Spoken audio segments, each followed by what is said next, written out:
есеп номер 10. Ол стереометрия байланысты есеп, және бізге келесі шарт берілген. Цилиндрдің осьтік қимасы квадрат. Оның периметрі 84 см болса, цилиндрдің табанының ауданын табыңыз.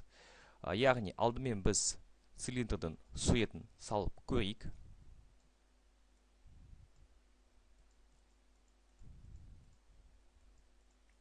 Яғни, цилиндрдің осьтік қимасы квадрат дегеніміз осы фигура болып келеді.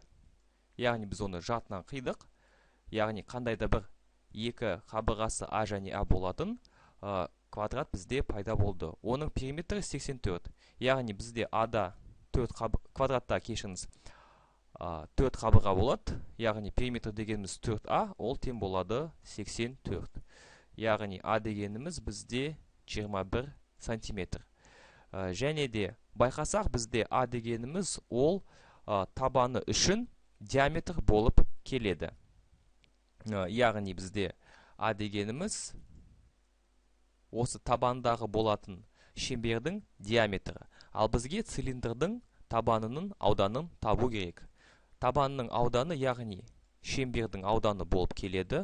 Ол дегеніміз пи d квадрат бөлінген 4.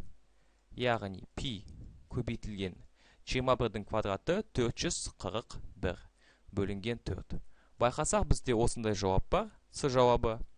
Яғни, егер сіз шеңбердің ауданын пи квадрат формуламен іздесеңіз, ол кішкене ұзағырақ болады.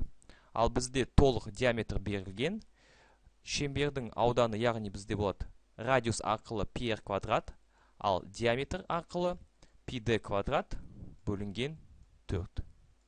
Яғни, осындай оңай есеп.